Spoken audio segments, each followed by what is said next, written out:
Kapadinig ko sa inyo yung makina. Malaki na yung nawalan tunog. Yung parang kumakalampag.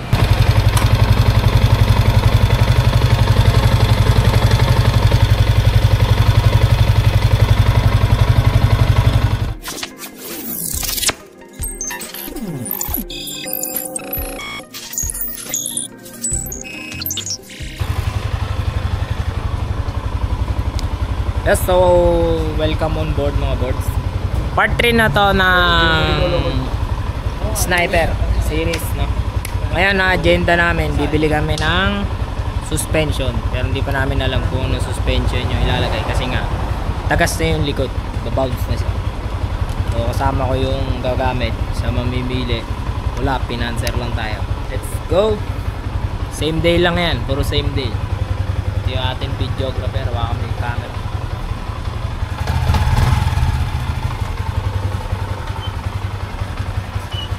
So yun, kung gusto niya ng Rizoma full shifter, binibenta na yata ng may-ari. Kaya nahanap kami ng shock sa likod. Let's go. Isin mo video ah.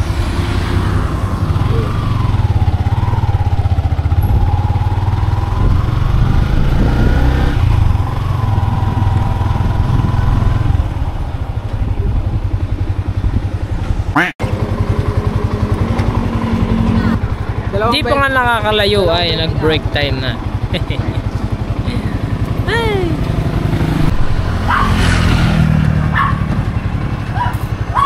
Lamig.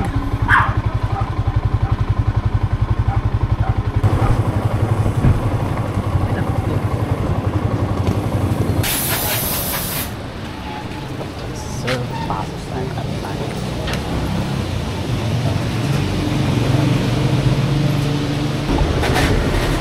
Maganda. Kalma. Parang ano, 40. Nagbasa ng tanong ko natin.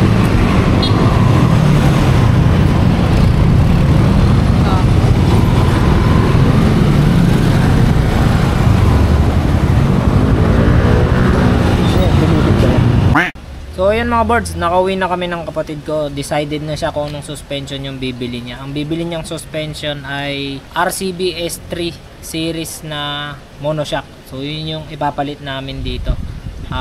Dito na lang din pala kami bumagsak kay Bob Scooter Trading. So pinausap na namin doon, check na lang daw dito sa warehouse nila kung merong available. Pag wala, tatakbuhin ko doon kay Ace Precision para kunin yung para bilhin yung suspension, no? Dito muna namin susubukan i-try kung merong stock. Pagka wala, doon tayo kay Ace Precision. Kasi syempre kapitbahay natin si Bob Scooter. So centralized naman yung presyo ng RCB. Para malapit na lang din. Ito na mga boards, inabot na ng gabi, ano? Kasi inintay pa namin sa opisina ng RCB yung parts, no, yung suspension at yung handle grip. Bumili na rin kasi kami ng handle grip. Dumating din naman mga bandang 5 na or 6 ganun. Tapos syempre may pinuntahan pa ako, hindi na nakabit. Ngayon anong oras na? 9:30 PM. So ngayon namin ikakabit yung suspension. I-unbox ko yung suspension, papakita ko sa inyo. I-unbox natin, tapos kung ano yung laman sa loob, papakita ko sa inyo. Let's go. So ito mga boss yung binili namin. Ayan.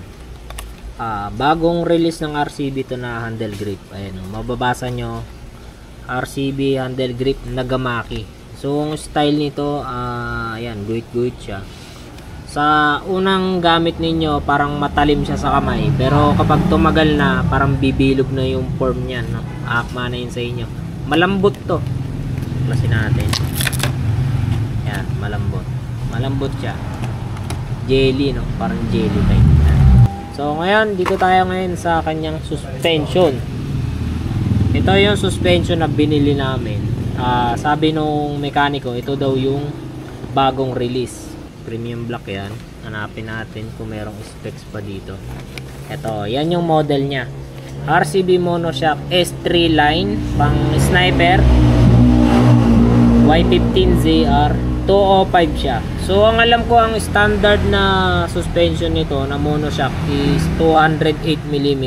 So parang magda-drop down lang ng 3mm, no? Pero hindi naman ganun kalaking difference yan. Kulay black. Check natin. Hindi ito yung debaso, guys. Hindi yan yung debaso. So, pag in-unbox natin yan, andito sa box, syempre. Unang bubungad yan, itong plastic na to.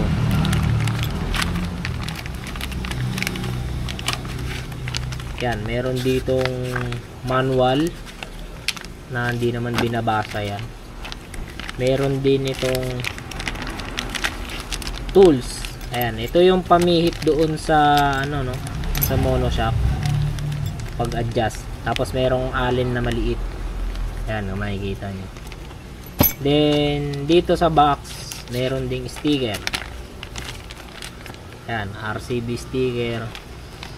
Tapos ito ang pinaka maganda sa lahat. Kapag authorized seller talaga yung nagbebenta, meron silang binibigay na warranty card. Kagaya nito. Ang suspension na to, 1 year warranty. So sila mismo nagsabi sa amin, if ever na mag-leak yung suspension at nasa amin pa itong warranty card na to, papalitan nila ng bago. So tinanong ko kung lahat ba ng motorcycle shop may warranty card. Hindi daw lahat. Si Ace Precision tapos si Bob Scooter Trading, sila pa lang yung alam kong nagbebenta ng RCB parts na may warranty card. Ito, oh. Ayan, andito yung product code tapos yung dealer stamp. So ito papastamp pa natin. Tapos yung purchase date, pipila pa na lang natin mamaya. So ito hindi pwedeng mawala. Yun ang advice nila. Di baling madurog yung box. Basta yung product number o yung product code match dito sa RCB na binili natin. Ito na yung pinaka maganda sa lahat, ano? Yung kanyang suspension. Ito. Grabe. Tapat na yung ilaw natin. Yan. Premium black talaga siya. Black lahat. Tapos silver yung kanyang bushing. Syempre. Yan lang ang bushing. Tapos may something na ano dito, allen. Tapos yung lock sa pag-adjust ng spring. And then dito yung pinaka damping rod. Damping rod ba tawag yan? Yung pinaka rod niya sa gitna o yung inner rod, yan. Gold. Yan yung identity ng premium black ng RCB. So ayan, 205mm nakalagay dito. Yung kanyang rake sa spring 600 pounds. Tapos 11.5 to 106mm. Hindi ko alam kung ano yan. Tapos ito adjustable na rin yung damping nito. Pagka pinihit natin pa kanan, high, ibig sabihin ito yung patigas, ano? Yan. Sagad na. Ito naman yung pagkapakaliwa naman, yun naman yung palambot, yung soft. Bilangin natin kung ilang clicks lahat. From sagad sa right, papunta doon sa dulo ng pinakamalambot. 1, 2, 3, 4, 5, 6, 7, 8, 9, 10, 11, 12, 13, 14, 15, 16, 17, 18, 19, 20, 21, 22, 23, 24, 25, 26, 27. So 27. So nabanggit na ng 27 at 14. So yung 14, pinit natin siya pakaliwa. Pag nag 14 clicks tayo dito, yun yung pinaka neutral niya o 0. So dun nyo siya dalhin and then dun kayo mag tune ng suspension. So ayan, dali natin dun. 1 2, 3, 4, 5, 6, 7, 8, 9, 10, 11, 12, 13, 14. So yan, baga naka neutral na siya. Yung katamtaman lang na tigas at lambot. So mamaya pag natapos na, tsaka natin to gagalawin, or depende, baka sa kalagitnaan ng biyahe dun i-adjust. So kakabit na namin ngayon. Hindi na tayo mag step by step dito sa pagbaklas ng fairings, ano. Ikakat ko na tong video. Papakita ko na lang sa inyo siguro kapag nakakabit na pero baklas yung kaha, kasi meron din kaming kaha na ikakabit. Tapos itong kanyang handle grip, actually naka-install na siya. Itong handle grip na to ay para dun yan sa Winarex ko. Pero soon, saka ako na ito ikakabit kapag meron na akong lever guard para isang baklasa na lang ako. So, let's go para matapos na rin ito. Part 3 ng ating sniper, balik alindog program. Ang gagamit kasi talaga nito, yan. Sa kanya. So, ayoko talaga pakawalan yung motor nang hindi kami kampante ng tatay ko. Kasi ito hindi pa talaga to nag-handle ng manual na motor. Sa matic okay lang, pero pagdating dito sa manual, kagaya nga yung tunog sa makina, pinagawa ko na agad at mahirap nang lumala pa kasi lalo na sa kanya first time niya gagamit ng manual o mag-aalaga ng manual, second hand pa. So hindi siya kakasigaya ng brand new na makikilala mo talaga yung motor from time to time. So ito binalik namin lahat sa standard. Pwera lang dito sa suspension, no? Kasi madugo rin ang presyo ng stock suspension. Madikit na rin, dikit na rin siya sa upgraded na suspension. So ayan, nandito na tayo, no? Sa adjustable. So let's go. Try na namin to gabi na para hindi na abuti ng umaga, no? Let's go. Yeah, so yung mga boards na baklas na namin, yung stock suspension tsaka yung RCB pagkumparahin natin. Ayan. Parang walang nagbago. Ayun. Parang same lang halos ng size. Hindi mo siya mapapansin talaga. Pero base kasi sa description ng stock suspension ng sniper, 208mm ang standard na sukat. And ang naka-declare dito sa RCB is 205mm. So millimeter lang yung pagitan. Hindi siya ganun kapansin. Pero pag tinignan mo siya personal, parang parehas lang talaga. Ayun oh. So ayun, kakabit na namin para okay na. Excited na kasi yung ayun oh, mayari. Let's go. So yun mga boards, tapos na. Nakabit na namin yung suspension. Balik na namin lahat ng kaha. At ayan, pakita ko sa inyo. Pero tatapusin ko na yung vlog dito. Tapos yung next clip is video na lang. Baga rolling na lang na nakakabit na yung suspension. Tapos kung yung bounce nya. Kasi nung nakabit namin, mula doon sa standard packaging nya, nirotate lang namin yung spring, yung cap ng spring, siguro mga isang rotation. Tapos nagpihit ako pa kanan, which is yung patigas do sa baba, no? Pinihit ko siya ng 4 clicks. So umokay naman siya pagka sinakyan.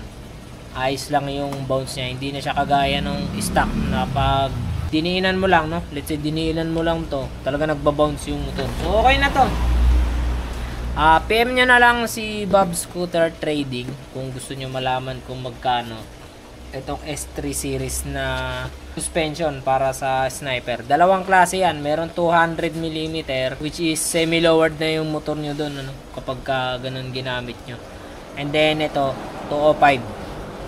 So itong pinili namin is 205 para hindi masyadong malayo doon sa stock. Kita nyo naman sa comparison ng standard na suspension niya, which is yung stock, tapos itong RCB na 205.